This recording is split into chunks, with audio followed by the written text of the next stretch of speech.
De lanza a veces se tuercen y a veces cuestan más de llegar, pero no por ello creo que debemos de seguir intentando hacer estas cosas. Agradecer en particular a Antonio López, presidente de la Junta de la Virgen, que venga a moderar la mesa. Como no, agradecer a Mateo que esté con nosotros, que haya tomado este reto de venir a exponer y hablarnos de fiestas y religión, que creemos que es una de las cosas importantes que se ponen de manifiesto en nuestras manifestaciones, para la redundancia, festeras.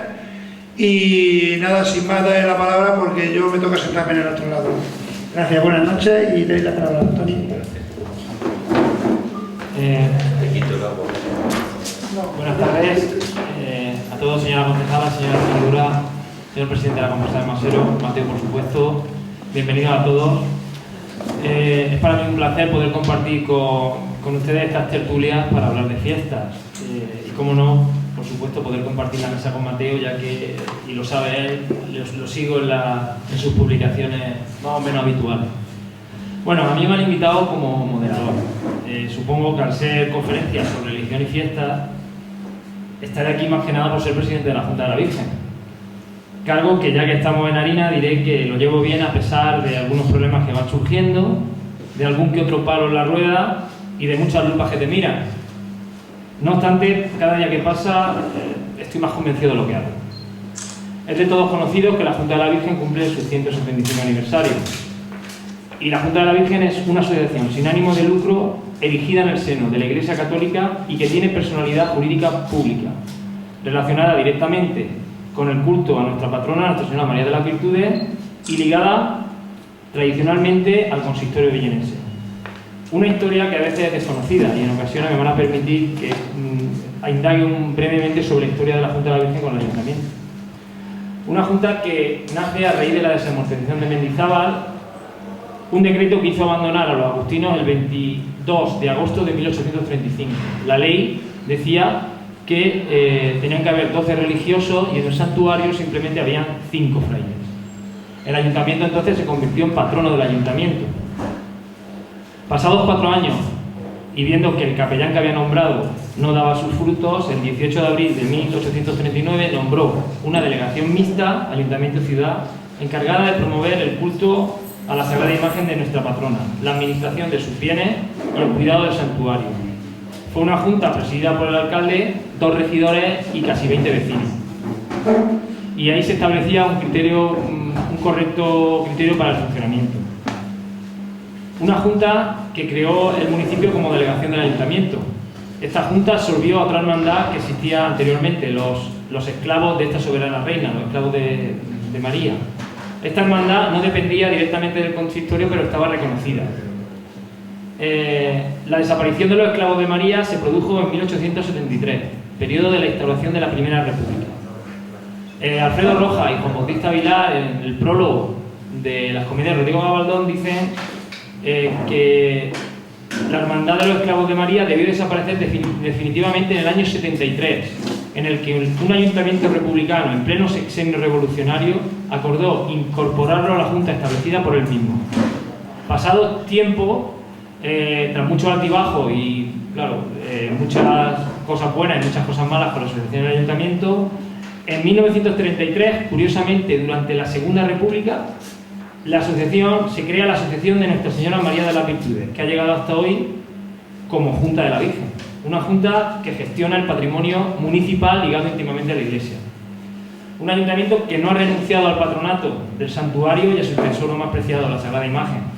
Es por ello que cada año el presidente de la Junta de la Virgen debe recibir una carta firmada por el ayuntamiento, por el alcalde, autorizándolo expresamente al traslado de la imagen en romería para la celebración de las fiestas de moros y cristianos celebradas en honor a la Virgen de las Virtudes. Cada año, como ya hicieron nuestros antepasados, celebramos nuestras fiestas patronales en honor a la Virgen de las Virtudes, unas fiestas de moros y cristianos históricas y religiosas, lúdicas también, por supuesto. Villena, en su inmensa mayoría, quiere y ama, acompaña a su patrona en todos los actos. La grandeza de nuestras fiestas es porque cada uno las vive a su manera. Es totalmente legítimo, según edades, tradición familiar, creencias, legado y sentimientos, pero siempre existe un rincón en el corazón de cada festero villenense guardado para su morenica. Y bueno, tras esta introducción, Mateo, tranquilo, que la conferencia la vas a dar tú. Te voy a presentar, Estaba disfrutando. Ya, bueno, voy a presentar a Mateo, pero ya sabemos que es de todos conocido, ¿no? Bueno, es tu biografía. Si en algún momento ves que me he equivocado, me corriges. Bueno, pues Mateo nace en Villena, una noche de luna llena, un 30 de septiembre de 1963 en el Carril, entre el antiguo cuartel de la Guardia Civil y la Fábrica de la Puncha. A los 3 años se muda al Paseo Chapí. Dice él que estuvo en Los Cagones, en Las Paulas, donde aprendió a leer. No voy a decir nada de la pedagogía de las monjas ni la señorita de Las Paulas de por qué aprendiste a leer. Y de ahí se fue a los Salesianos, donde hizo parvulario primario. Sabe que rompió platos, pero no sabe si rompió más lápices o pantalones. Tiene buenos recuerdos de allí, de los Salesianos: música, deporte, cine, amistad y sobre todo una religiosidad liberadora. Comenta que a diferencia de los que cuentan pestes de los curas, a él solo le quedan buenos recuerdos y agradecimientos. Yo me sumo. Yo he sido también antiguo alumno y me llena de alegría saber que perduran esos afores recuerdos de haber pasado por sus aulas. Durante la etapa de los Salesianos despertó su afición por la música. Estudió guitarra, solfeo y piano con Doña Lola y armonía con Luis Hernández Navarro. Dice que la música le ha dado y le sigue dando muchas satisfacciones. Perteneció en su juventud, quizás en tiempos poco más turbulentos, a los grupos Tabique y Manteca Colorada. Ahora, de vez en cuando, todavía se atreve a lucir aquellos tatuajes que dan fe de haber vivido un pasado bucanero, como la canción. Ahora saca tiempo para tocar el piano. Más que nada dice que para no perder dedos, ya que está, pues se relaja. Tras esos maravillosos del EGB llegó la siempre turbulenta adolescencia. Allí recuerda el shock del paso al instituto, con esa efervescencia de juventud. Porque en aquellos momentos, igual que ahora supongo, el paso del colegio al instituto, y más viniendo de colegios que no eran mixtos, pues resultaban casi traumáticos, porque teníamos esa sensación de libertad contenida y esa descarga de rebeldía. Eran tiempos de desarrollar muchas pasiones. En el caso de Mateo, aparte de la música, fueron la lectura y la escritura. Muchas redacciones y lecturas obligadas con suerte de encontrar algún profesor de la Nouvelle Cuisine con lecturas que desarrollaban esa recién estrenada capacidad crítica. Recuerda lecturas como Corazón, de Edmundo Damisis, La poesía, de Miguel Hernández, un librito titulado Hombre, Construcción y, como no, El Principito. Después del instituto vinieron los años de carrera en la Universidad de Alicante. La indecisión barajaba la filosofía, literatura e historia. Dice Paulo Coelho que el instante mágico es el momento en que un sí o un no pueden cambiar toda nuestra existencia. Así que optó por filosofía y letras. Y paradojas de la vida, has terminado siendo profesor de geografía e historia. Los años de carrera fueron vividos entre Villena y Alicante, con amistades, vivencias y viajes. En esos viajes, Salamanca, Granada, Marruecos, Italia. Tras la carrera llegó su vocación, que es la enseñanza. Tras la itinerancia llegó el IE Miguel Hernández de Ligastro, además de haber estado 9 años como profesor asociado en la Universidad de Alicante, dando clases de historia económica, política y social. En los años errantes conoció a su mujer, profesora también, con la que se casó y tiene 2 hijas. Desde siempre y en la actualidad escribe artículos de investigación y opinión para prensa local y provincial. Fue en la revista Villena cuando se inició en el columnismo con Coses Nostres y Ex Abrupto. Años después escribiría desde La Ocarasa. Y en la actualidad escribe para el periódico de Villena, Diario de la Vega, y colabora con Onda Cero en el Bajo Segura. También posee una faceta de escritor. Álbum de cromos, Prostitución en Villena, 1906-1931, junto a José Puche Acien y César López Hurtado. Periodismo y sociedad, Villena, 1881-1999. Ha coordinado con Vicente Prat, estampas villeneras y ha prologado diferentes libros. Últimamente ha publicado Contemplación de la sorpresa, una recopilación de artículos publicados en El Eslabón bajo el seudónimo de Patronio. En estos momentos me ha contado un pajarico que ya debe andar por imprenta el poemario titulado Tríptico, En 1981 recibió el premio de narrativa corta Ciudad de Villena y en 1986 el premio de investigación sobre Villena y comarca. En 2001 se alzó con el premio de poesía del certamen literario de Benejúzar. Ha impartido infinidad de conferencias de temas variopintos, ya que según él le gusta hablar en público. Ha realizado en Villena el pregón de Navidad en 1988, pregón de Semana Santa 10 años después, 1998, y el pregón de Fiestas 2004. Para él, y yo entiendo que para cualquier hijo de Villena, son 3 grandes honores. Y este es nuestro conferenciante de hoy, al que el futuro solamente le pide tiempo. Un consejo que recibió de su buen amigo Alfredo Rojas. Alfredo le contaba que si hubiese tenido la ocasión de que un genio le hubiera ofrecido un deseo, hubiera pedido tiempo. Mateo también era lo mismo. Le desea tiempo, tiempo y más tiempo. Ahora es tiempo, pero tiempo de tertulia, de conferencia y de charla entre amigos. Por eso aquí os dejo con Mateo, que seguro que nos impacta con su conferencia. Muchas gracias.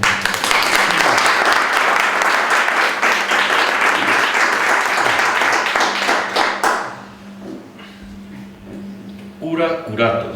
Si no tenemos fiestas, te pasará lo del gato. La amenaza con tono de copla, colgada con un gato negro en la fachada de la casa abadía de la iglesia de Santiago de Villena, la fecha don Vicente Prats Esquembre a finales del siglo XIX, en torno a 1896, cuando el cura arcipreste de Santiago, reverendo Francisco Navarro Ávila, obraba o había obrado dicha casa abadía. Por lo que nos cuenta Prats, nos lo cuenta en aquella deliciosa conferencia que con motivo de Expofiesta dio en 1982, una conferencia que se grabó en un CD del archivo de Isidro Gosalves, una conferencia que yo recomiendo que se escuche porque es magistral. Nos contaba en aquella conferencia: con mal pie entró el sacerdote en la ciudad, apenas bajar del tren le apodaron con pavo real. Pero no nos entretengamos en los porqués del apodo y volvamos a la copla que, entre otros ejemplos, corrobora lo intocable de las fiestas. Don Vicente Prats, con el que conversamos hace unos días al respecto, no nos pudo concretar el porqué de la reacción popular en este caso concreto, pero sí la sospecha de que aquel hombre de Dios quiso reconducir alguna cosa que no le gustaba en relación con las fiestas de entonces y entonces tropezó con la población. Como tropezaron con la población quienes en 1909 pretendieron reducir exclusivamente las fiestas a su expresión religiosa. Si traemos la memoria de estos sucesos, magistralmente narrados por Vicente Prats, tanto en la conferencia aludida como en algún artículo, también ahora hablaba con Amado, él publicó en la revista, tenía por aquí la nota, Amado, en la revista de 2009, también publicó un artículo al respecto de los sucesos de 1909.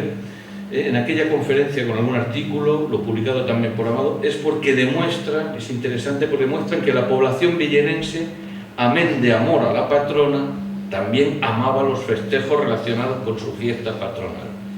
Intereses lúdicos y económicos, más un descontento popular acumulado por otras circunstancias en una Villena de hambres, nos explican las tensas reacciones. Pero atendamos, como manda la educación, el protocolo. Agradezco a la comparsa de labradores y en representación de ella Francisco Navarro Maestre Canillas el haberme invitado a esta charla. Me propuse hace años, concretamente en 1985, cuando viví la experiencia del segundo congreso de la fiesta de moros y cristianos, no volver a tratar sobre fiestas, pero por moros o cristianos, unas veces los moros, otras como hoy los cristianos, me toca tratar las fiestas. Agradezco a Antonio López Rubio, presidente de la Junta de la Virgen, por aceptar el compromiso de presentarme. Agradezco sus palabras, siempre exageradas en estos casos. Recuerdo otra vez a Alfredo Rojas. Alfredo, tuve el honor de una vez que me presentara y suelo decir en estos casos lo mismo. Ya quisiera ser yo sombra, buena sombra, no mala sombra, al menos buena sombra de lo que se le ha dicho, al menos sombra. Aprovecho este momento además para darle la enhorabuena a Antonio por poner en escena las comedias de Galdón, a él y a todos los responsables. Y a todos ustedes por venir, y especialmente a nuestra concejal Isabel Micó, a la que también aprovecho para felicitarla por su cumpleaños. Y por mimar la iniciativa de las comedias de Galdón. También por pelear por la cultura cuando son estos malos tiempos para la lírica. Finalmente, me permitirán un especial agradecimiento para el meu company Sergi Gómez y Soler, una autoridad en materia festera que el destino ha querido colocar en mi camino.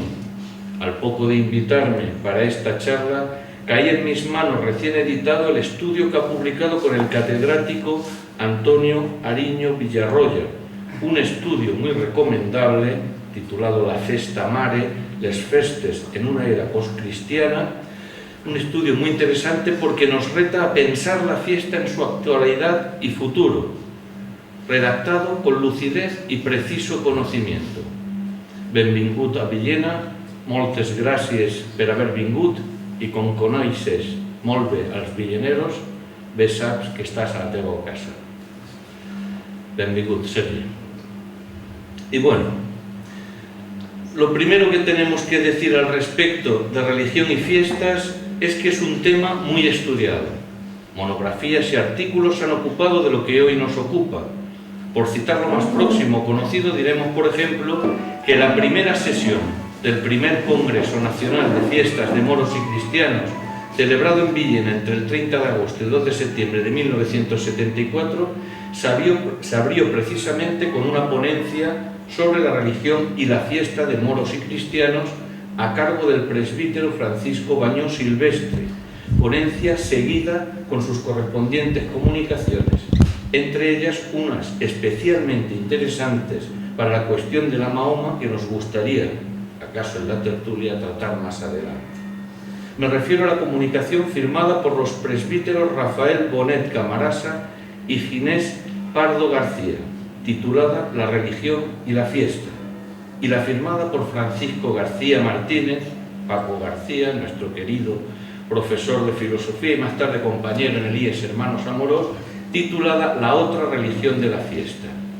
Además, bajo el apartado Comunicaciones varias, se expusieron y publicaron aportaciones que, analizando orígenes y características de diferentes fiestas, corroboraban un vínculo entre religión y fiesta.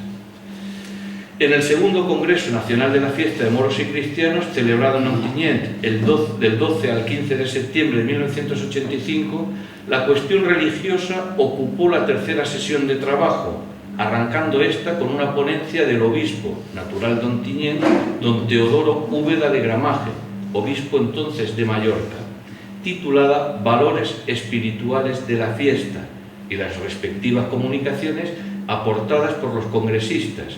Entre estas no se nos olvida la peculiar intervención de Juan N. de Nepomuceno, Chico Amat, de Sax, sobre la religión y las fiestas. Y tampoco se nos olvida, por su contenido teológico, la aportación entonces de Bañó Silvestre, titulada Moros y cristianos desde la teología bíblica.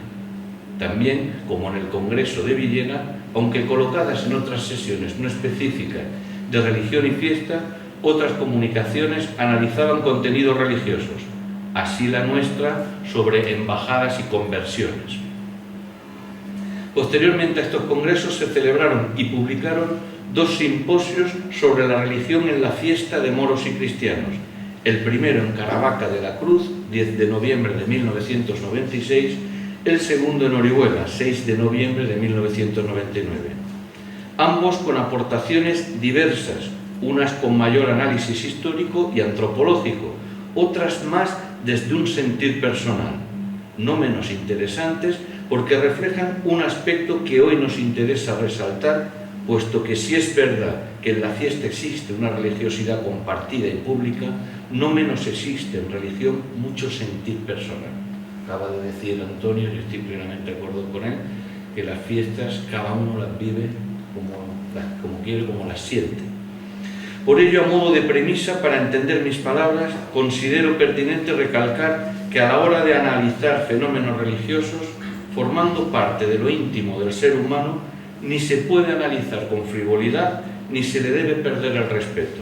Esto sí, valorando en cada una de ellas lo que favorece el crecimiento del hombre como hombre, así como lo que hay en ellas que favorezca el entendimiento entre los pueblos.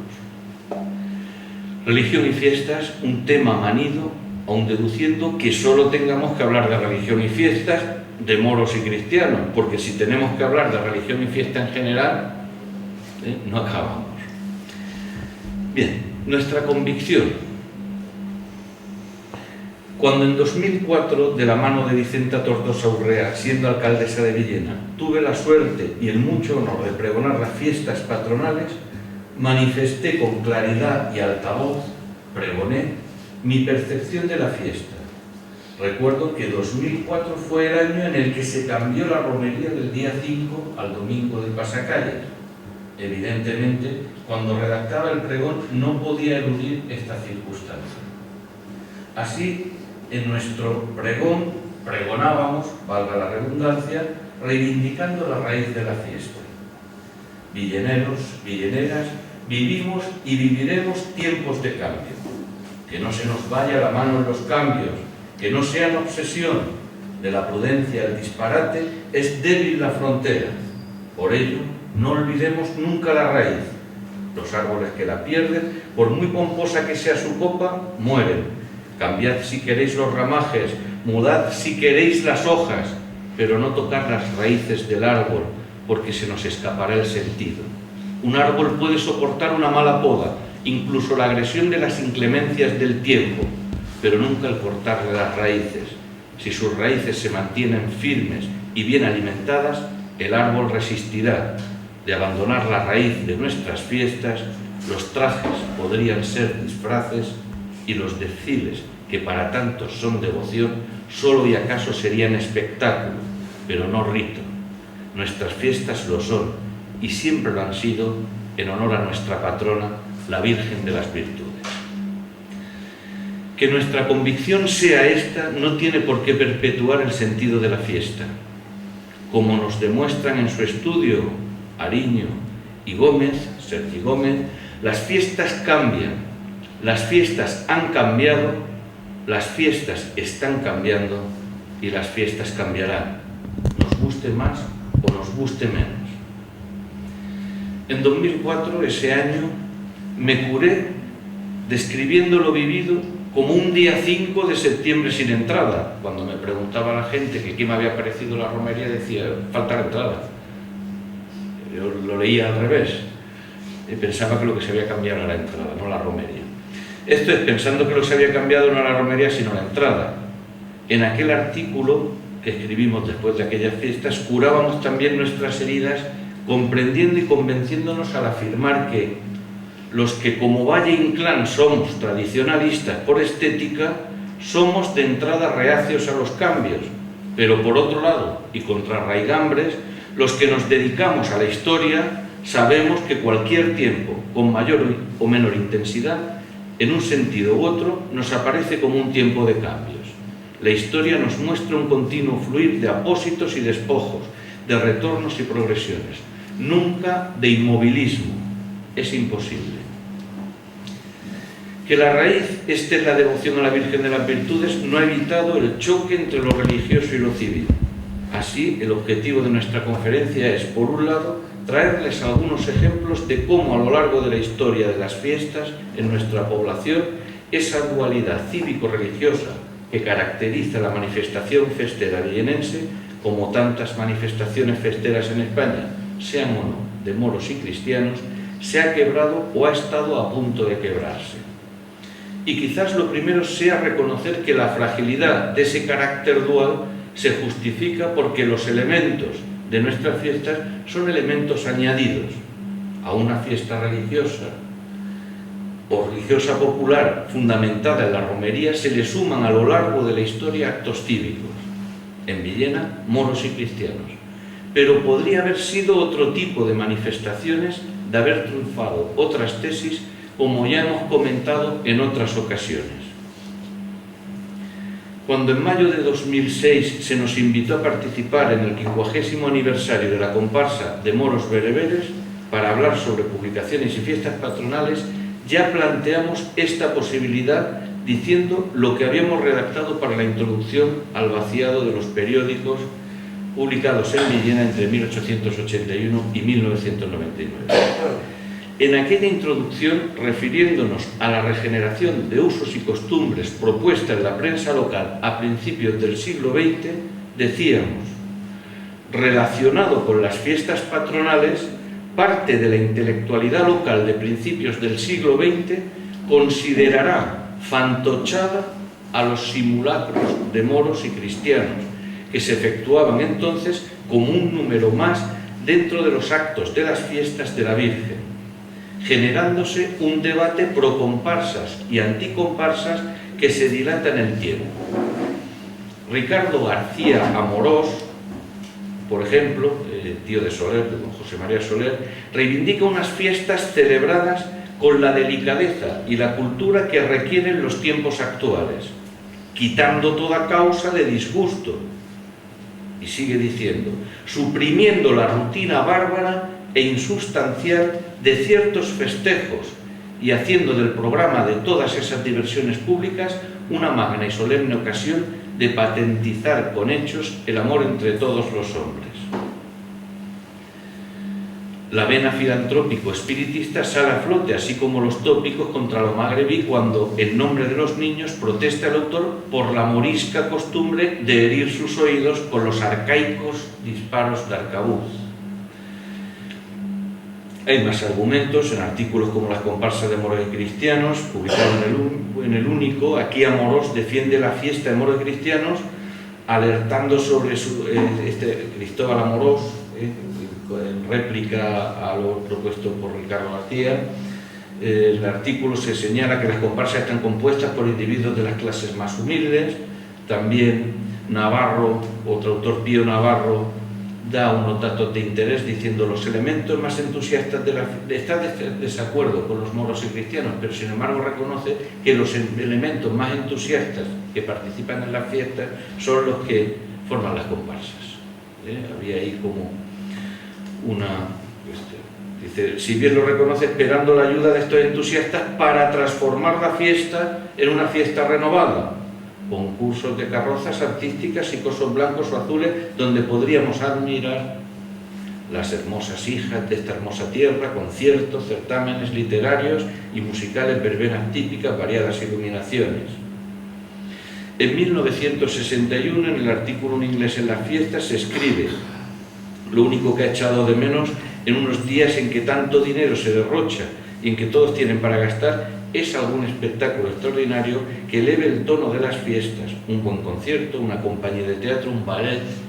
Lo traigo a través de los años, desde principios del siglo a 1971, para ver que siempre ha habido también un interés por dotar a la fiesta no solo de desfiles, sino también de actos culturales, etc. Y por eso es de agradecer estas charlas que organiza la comparsa de labradores. Consideraciones de este tipo, críticas contra los festejos de moros y cristianos, en las que el movimiento obrero también bregó. Luego veremos lo que decía el número 1 de La Voz del Obrero, publicado un 5 de septiembre de 1920, incluso conocer que estuvieron a punto de desaparecer, llama hoy a muchos la atención, porque paradójicamente la fiesta de moros y cristianos son en la actualidad el acto central de las fiestas patronales, del mismo modo que no deja de ser curiosa desde nuestros días la crítica en Alicante, en aquellos tiempos, a la costumbre de encender hogueras en la víspera de San Juan, llegando a pedir incluso su prohibición. Había una corriente regeneracionista que todo esto le parecía arcaico y que había que transformar a esos juegos florales, certámenes literarios. En Villena, desfile de mantones de Manila, todo hay que decirlo. Ya a fines de la década de los años 20, superando el debate, la denostada farsa de moros y cristianos será para los cultivados lo que otorga a las fiestas patronales su castiza fisonomía, su original carácter. Curiosamente, sin ánimo despectivo, más lo contrario, M. Esquembre describirá la fiesta de moros y cristianos en 1930 como epopeya farandulera en memoria del pretérito drama épico, arrogancia y fanfarronería como imagen caricaturesca del valor y gallardía de aquellos paladines lisura y pres de épocas pasadas. Un lenguaje muy arcaico para la época, pero siempre íbamos con retraso. Y en ese mismo año es de interés, 1930, para el asunto que nos ocupa, la duda de un forastero respecto a cómo los villenenses denominan sus fiestas patronales. La atracción de la mojiganga ha vencido los remilgos de los ilustrados, y las fiestas de la Virgen parecen ser y son cada vez más las fiestas de moros y cristianos en honor a la Virgen. Por esto no es extraño que el cantante Valentín González escriba en 1930, rememorando su visita en 1887, lo que sigue: se celebraba en esa, Villena, por aquellos días vuestra gran fiesta de moros y cristianos. No recuerdo bien si es así como la llamáis, pero lo que sí recuerdo aún son los tremendos trabucazos que disparan los capitanes de las filadas. Visto lo anterior, en aquella conferencia que decíamos en los bereberes, sugeríamos que queda por aclarar, se lo he dicho muchas veces a los amigos festerólogos, queda por aclarar con más precisión el de cuándo son sobre todo fiestas de moros y cristianos en honor de la Virgen de las Virtudes, sobre fiestas de la Virgen donde los moros y cristianos son un número menos. Entonces, analizados, yo no tengo conocimiento, no he dedicado tiempo a aclararlo, esta duda. Afortunadamente puedo dormir con ella, porque si no ya sería, con las faenas que llevamos en danza, ya sería otra más. Bien, animo a la gente, aquí hay personas que se dedican a ello y a mí me gustaría saberlo. Analizados los programas de mano, descubríamos que solo a partir de 1947 empezará a utilizarse en el título lo de fiestas de moros y cristianos, porque antes normalmente se decía tradicionales festejos o festejos cívico-religiosos, si bien, atención, cuidado, desde 1892, que hayamos visto, en la introducción de algunos de estos programas se hace una referencia destacada a los tradicionales festejos de moros y cristianos. Ahí la duda. De moros y cristianos, pero podrían haber sido, si acaso no lo fueron, o todavía lo son, de papistas y antipapistas, como güelfos y gibelinos, de españoles y franceses, de ángeles y demonios, de romanos y cartagineses, de liberales y conservadores, o incluso de indios y americanos. En aquella conferencia, en los bereberes, planteábamos y seguíamos planteándonos los que nos parecía otro asunto de interés. Pero en aquella conferencia también traíamos este asunto que vamos a comentar ahora. El de la actitud del movimiento obrero respecto a la fiesta. Y poníamos el ejemplo de 1920, donde veremos que ya no solo no parece importar la fiesta patronal, sino la fiesta en general. No importar, no les importa. Así decíamos, no está para fiestas ni para extraordinarios la voz del obrero, órgano de la Federación Local de Sociedades Obreras, ni patrona, ni moros y cristianos, ni batallas de serpentinas, ni ramillete de mozas, ni juegos florales, ni música celestial, ni... A pesar de publicarse el número 1 el 5 de septiembre de 1920, en el inicio de las fiestas, esto ha de resultar para la voz del obrero pura coincidencia. Ninguna alusión a la celebración. Sí a lo que para él, sí para lo que él era cotidiano. La defensa del obrero, la pestilente charca de la administración, la existencia insultante de tierras incultas en manos ricas y, en definitiva, la denuncia social. ¿Acaso toca las fiestas el artículo de Armando K. Morra? Era el seudónimo ya Aventura Interés. Armando K. con K. Morra. Armando K. Morra. Una referencia en general a festejos y la correspondiente crítica por el derroche que implican estos frente a la racanería en atención social, tras denunciar la cicatería de la Comisión de Beneficencia. Compone fustigador el autor, cuyo seudónimo, Armando Camorra, confiesa la beligerancia. Escribe: en cambio, para festejos dejan las cajas vacías. Eso es bien administrar, lo demás, trompeterías. Y acaso otra referencia más agria y más concreta referida al programa de fiestas, programa donde por lo visto se loa la caridad inagotable de los villenenses. Aquí la voz del obrero añora, donde tanta falsedad y palabrería, más justicia en vez de caridad programada. Recuérdese que con motivo de las fiestas el ayuntamiento organizaba repartos de raciones de pan y arroz que sumaban carne el día de la patrona. Dichas raciones solían ser dispensadas por distinguidas señoritas e incluso con acompañamiento musical. Vista la actitud de la voz del obrero durante las fiestas, será preciso establecer, otro tema de estudio, un estudio de la posición de la clase proletaria respecto a las festividades patronales. Sin duda, lo intuido aquí adivina un trabajo de mucho interés. Choques entre lo religioso y lo cívico dentro de la fiesta. Visto lo de cura-curato de finales del 19, cabría señalar otros choques, elasticidades o distanciamientos entre la fiesta civil y la fiesta religiosa. 1909.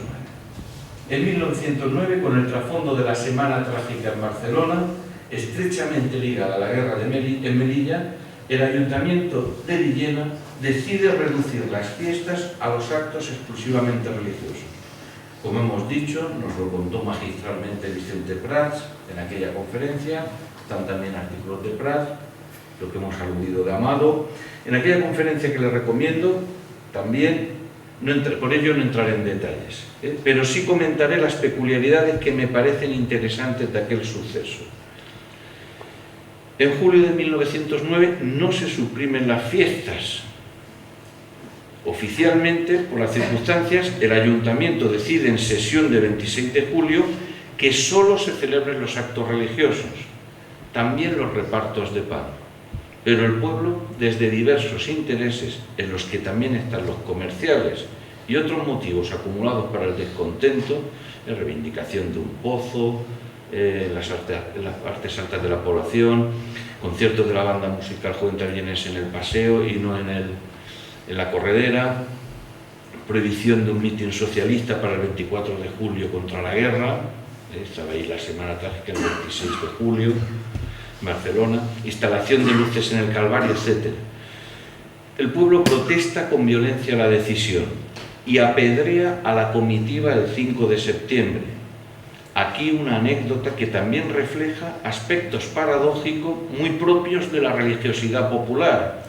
Unos dichos atribuidos a un tal Bocanegra que con cierto pudor recordaba Vicente Prats en la conferencia, y yo también con cierto pudor lo voy a decir, pero es que reflejan claramente cómo la religiosidad popular puede ser paradójica.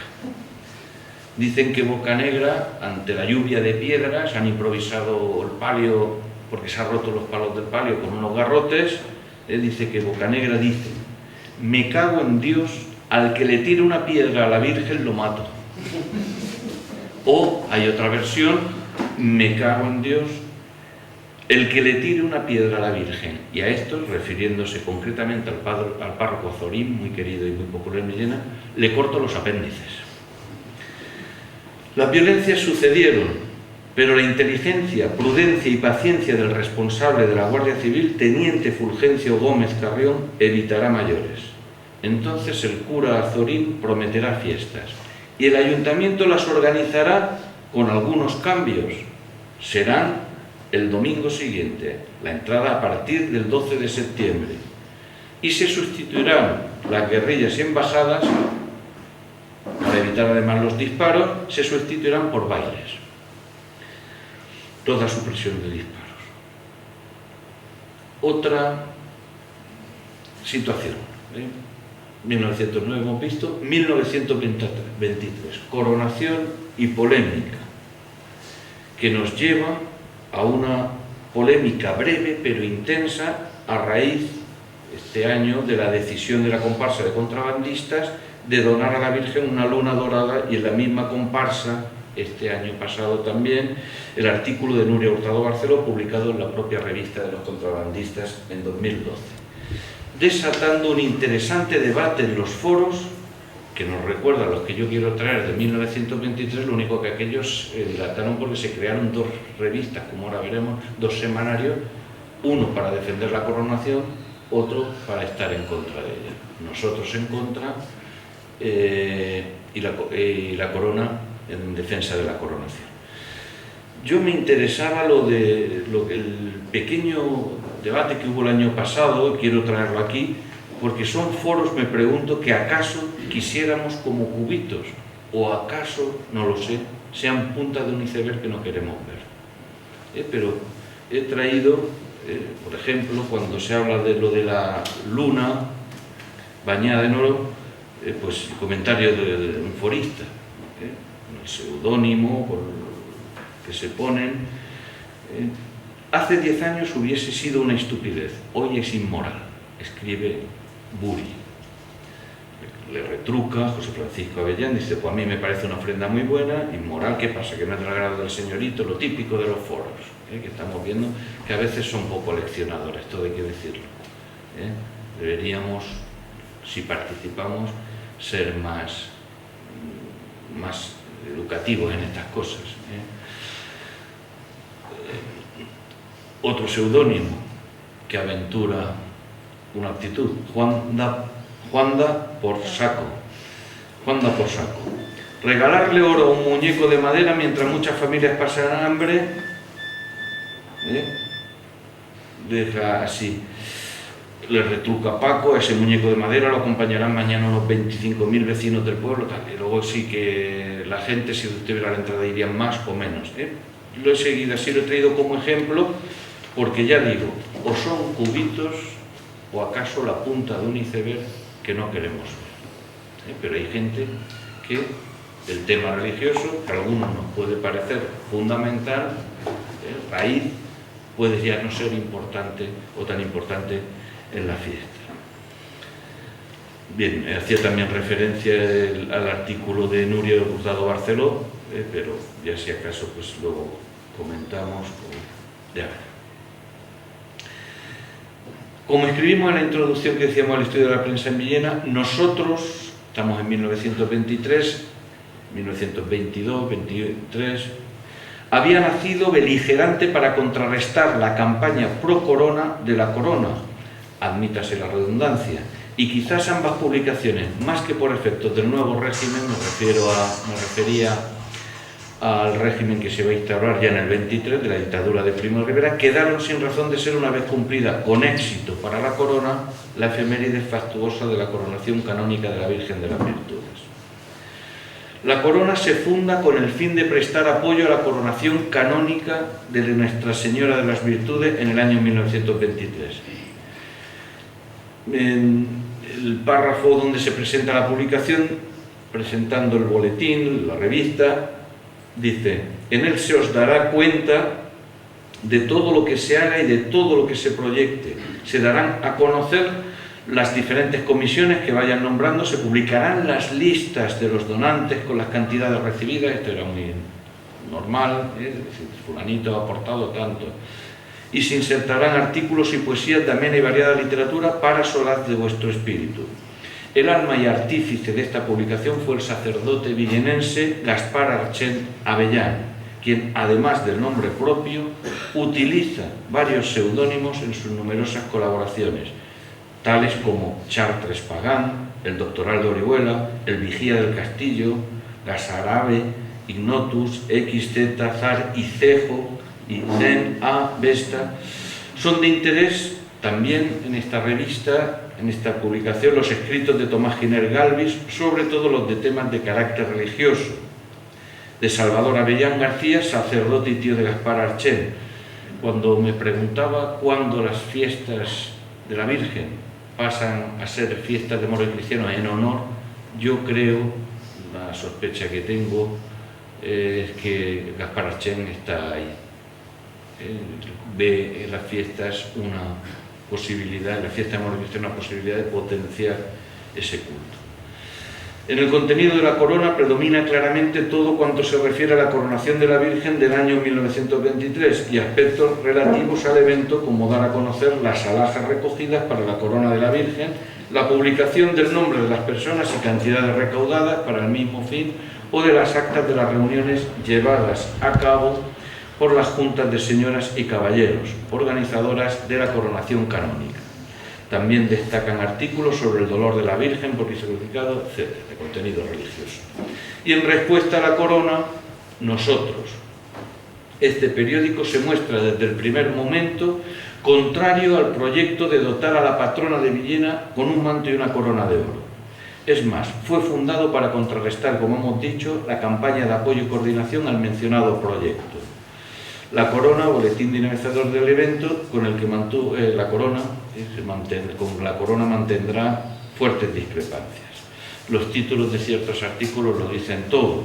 La coronación de la Virgen es un afrentoso baldón para Villena, pan al pueblo que la Virgen nada pide, por sus obras los conoceréis, corona de joyas y corona de espinas, ya se aproxima la farsa, este último aparecido en septiembre de 1923, ya inminente la coronación. Nosotros aprovecha todas las ocasiones que se le ofrecen para desacreditar el proyecto de Gaspar Archen, a veces abiertamente, como con el ruidoso fracaso de la fiesta de la corona, etc. He traído un ejemplar de nosotros y simplemente podríamos ver más casos, pero tampoco quiero cansarles con citas y me gustaría sobre todo llegar a la tertulia, si es costumbre, y hablar. Entonces, rápidamente una nota firmada por Engracia Pi Puig, que escribe, me suena que es de Barcelona, no me entretengo ahora en buscar la precisión, sí, desde Barcelona. Dice: he aquí por qué hay que prestarles ayuda para salvar a Villena, para salvar a un pueblo como el vuestro, se dirige a sus paisanas, que quiere coronar con diamantes y oro una virgen, sin pensar en los innumerables necesitados, en los que mueren de hambre y de frío por falta de caridad en los demás. Jóvenes villenenses, pensad un momento en lo que supone esta fiesta bochornosa y antiprogresiva. Esto está escrito, publicado el 19 de noviembre de 1922, en contra de la coronación de la Virgen. La Segunda República, fiestas cívicas y fiestas religiosas. Como nos contó Fernando Costa Vidal, con el advenimiento de la República surge de inmediato la falta de acuerdo entre los componentes del nuevo ayuntamiento en todos los asuntos relativos a las fiestas cívico-religiosas que anualmente se venían celebrando en la ciudad. En la sesión de 29 de abril se plantea la conveniencia o no de abonar una factura de 50 pesetas por el sermón de la fiesta del voto, servicio que había sido contratado por el ayuntamiento anterior. Unos que sí que se pague, otros que no. Tras largo debate entre los componentes del Cabildo, continúa Costa, se acuerda el pago de la citada factura. Y algunos dirán que ellos están en contra de pagar actos religiosos, pero como había sido acuerdo del anterior ayuntamiento, están en la obligación de hacerlo, ya que se ha hecho el servicio. En la sesión de 29 de julio de 1931 se somete a votación si los programas anunciadores de las fiestas villenenses se hacen comprendiendo en uno solo los actos cívicos y los religiosos, o separadamente, haciéndose valer esta última opción por 12 votos contra 7. Por tanto, se aprueba que el ayuntamiento organice únicamente los actos cívicos, autorizándose a la Comisión de Festejos para que elabore el oportuno programa sin suprimir ningún acto de esta naturaleza que ya se hubiera celebrado en años anteriores. He traído algunos ejemplos, luego si hay caso pues lo podemos leer porque son muy curiosos, como también en la introducción, un momento sí que no me resisto a leer lo que aparece en el de 1931, el primer año que se hace un programa de festejos religiosos y otro que se hace cívico. Este es el de cívicos. Leo el segundo párrafo. Dice: la República, como algunos creen, no ha venido a matar estos lógicos sentimientos del pueblo, sino a fomentarlos, a introducir en esto, es la típica, cuando si ganan las izquierdas, si ganan los republicanos, van a quitar las fiestas. Ellos no las quitan, lo que sí que hacen es separar los festejos cívicos de los religiosos. Y a pesar del compromiso, también quería señalar, creo que estaba por aquí también José Fernando Domènech, él podrá corregirme, sí que desaparecen estos años, José Fernando, las conversiones, ¿puede ser? No, ya en los años 60, 50, 60, recuerdo, sí, Pero yo no lo he visto ni en los festejos cívicos ni en los religiosos, la conversión del día 9, que se solía hacer el día 9. puede ser. Es decir, la he visto en el año 30, Sí, pero luego ya. luego en los años 31, 32, 33, 34, 35 no, luego está la guerra y ya en el 39 vuelve la conversión del día 9. Es decir, yo pregunto, porque como os digo, estoy en otras cosas. Y aquí agradezco que se me llama, que no quiero, pero no puedo. No puedo decir que no. Bien, se separan los festejos. Ganará el no, también se somete a subvención, si se subvenciona o no se subvenciona la religiosa, las actividades religiosas, y se acuerda que no. Posteriormente, ya en el año 36, son criticadas con fuerza desde la prensa de izquierda local la celebración de las fiestas de moros y cristianos. Aquí podemos decir que resurge ese sentimiento obrero contra la fiesta por considerarlas anacrónicas y en abierta contradicción con los tiempos modernos. También fundamentaban sus razones en que existía una contradicción entre lo cívico y lo religioso. Abogaban por la celebración de los actos cívicos en la calle y por los religiosos en los templos, ya que la calle era de todos los ciudadanos y por respeto a unos y otros no debían celebrarse en ella actos religiosos. Una reflexión final. Cuentan las crónicas del descubrimiento y conquista de América que los indígenas se sorprendían ante los caballeros montados en su caballo.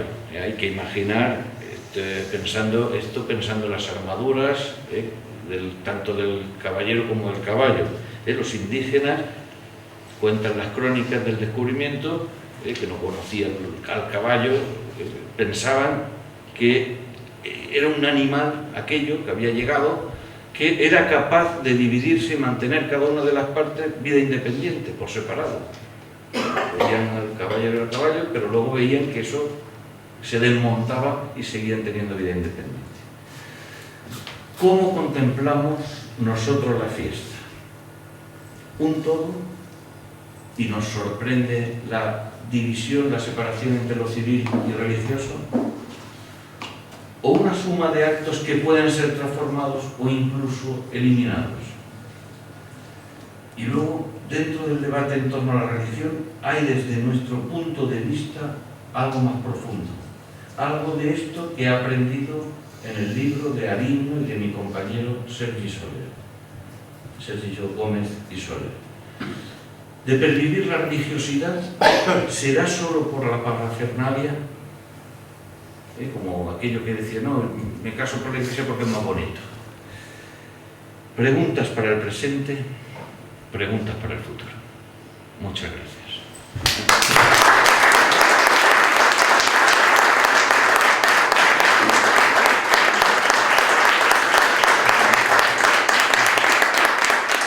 Me disfruta mucho, me ha encantado de haber estado aquí con todos vosotros y encantado sobre todo de haber estado con Mateo. Voy a pasar la palabra a Mateo para que cierre de una manera oficial la conferencia y nada, hasta la próxima. Agradecer, muchas gracias, Antonio. Agradecer la asistencia, por supuesto, y también, pues, aunque me propuse en el año 1985 no hablar de fiesta, ya llevo varios años que sigo hablando de fiesta y bendita sea, porque es un tema que a los de Villena nos apasiona. Y más deberes. Hemos hablado de la religiosidad y siempre vinculábamos a la Virgen. Y esa religiosidad del festero que se está vistiendo como un rito, no es, que decíamos, como siempre se ha dicho en tantas poblaciones festeras, no solo en Villena, no es disfrazarse, es vestirse. Y a veces es un rito como el del Tolero en capilla. Hay mucha religiosidad en la fiesta, sin duda. Cada uno la vive. Muchas gracias.